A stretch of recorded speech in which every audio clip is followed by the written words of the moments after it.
you had the big hit with Meth Lab Zozo Sticker. That's right. And which was featured in Wolf of Wall Street, directed by Martin Scorsese. How did that connection come to be? Did you go through there's those third party companies that pitch your stuff, or did you know someone directly with the production? And how did that come to be? It completely fell in our lap. It was complete, just like out of the blue. I mean, Wow. We literally had no connections to anybody. We put the record out. I hired a couple of radio promotion guys to work on it. You know, back in the day, even in 2011, you could try to make some headway at radio as an independent artist with limited budget. We put our first single out, was a song called Low Fuel Drug Run, and that did okay. Got into the 30s on the adult alternative chart. That's where we went AAA. We tried to follow it up with Meth Lab Zozo Sticker. Nobody would play it on the radio, but we did have a champion over at Sirius XM, a guy named Mike Maroney, had a show on a channel there called The Loft, which isn't even on anymore. And he played the shit out of Meth Lab Zozo Sticker. He loved it. One day, I mean, we had gone out on the road and played shows as a two-piece. And I mean, Joey and I went back to ground zero.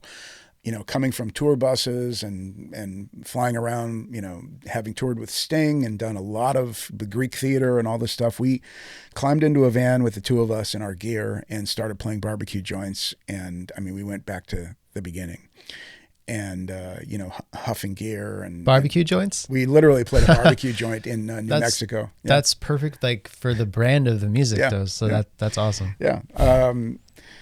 So we were out doing that, and then in 2012 we had a Dada reunion. Dada was out on the road, and we had 7Horse as the opening act. So I've put this thing together from the beginning. I mean, you know, like this thing we're doing at the Roxy is nothing new. We've done Dada 7Horse before.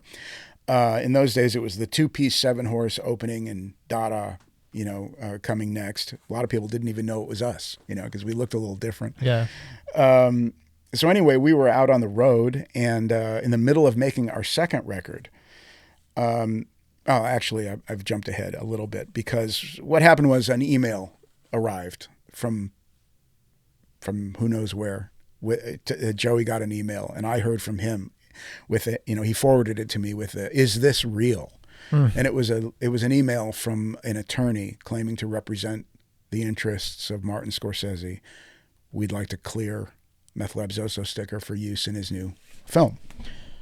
I did quick research led me to the fact that he was indeed making a movie, so it was legit. And then came the process of trying to figure out how to negotiate a sync license. I knew nothing about sync licensing in those days, and so I started putting feelers out around town, trying to gain some intelligence about how to deal with this situation. And I got suggestions that were so wide financially, like huge spreads of what to ask for. And also with the warning that if you come in too high, they're going to just blow you off. So don't do that. You're only going to get one shot at this, Little did they know we would have given it to them for free, probably, had they, just asked for it. Because we didn't know what it was worth. So after getting all this information from people and trying to figure it out, I kind of put a number on it and answered them back, and they went for it.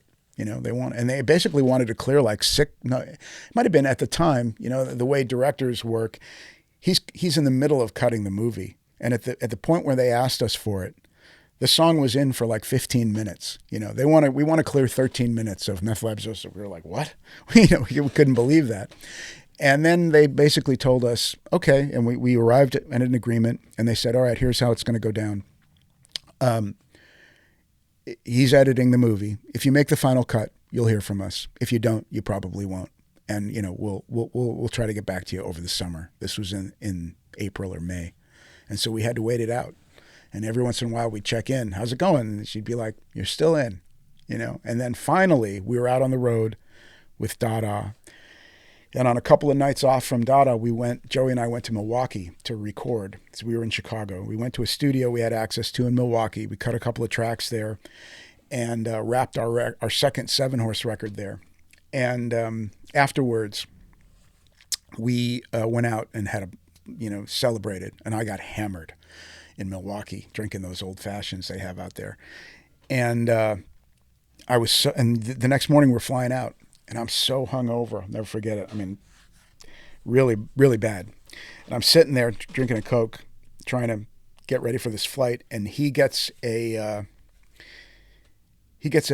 text from his brother saying, "I just saw the trailer for Wolf of Wall Street. You guys sound great in it." And that's how we found out we were. Wow. And we didn't even know they were using us in the trailer at that point, because that's a separate deal, the trailer and then the film itself. That's how we found out. Like they ended up getting in touch with us later, but we found out about it through his brother. And that will cure a hangover. I bet. The lesson there is wake you the fuck up. Yeah. You get a shot of adrenaline and you're good. Wow. So, I mean, we had, people are always asking about how you do something like that. And it's like, I don't know. Just happened.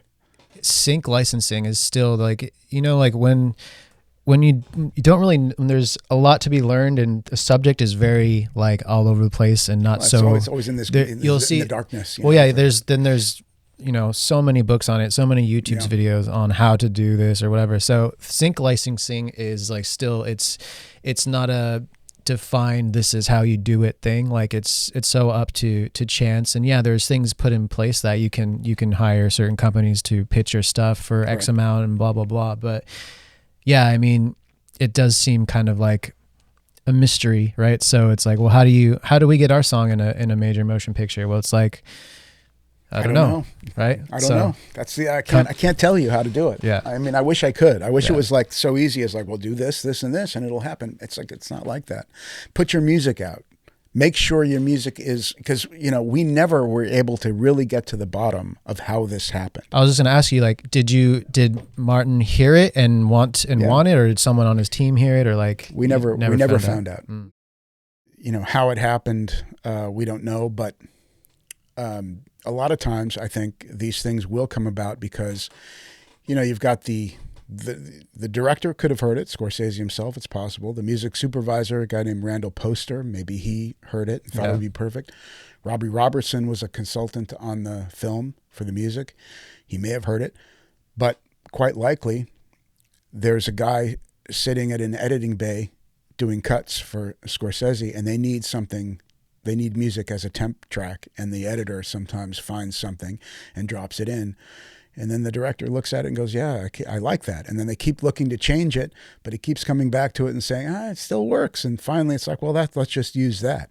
That may be how it had happened. So did the fact that it was getting play on satellite radio help us? Probably did. I mean, I think nowadays you release a song, it's everywhere. Even back in 2011, as far as streaming goes, it wasn't necessarily going to be on every platform that there was. I mean, I think I put it up through TuneCore, so I guess it was around everywhere. But it was a mystery. We tried to find out, we could never get to the bottom of it. I wish I knew.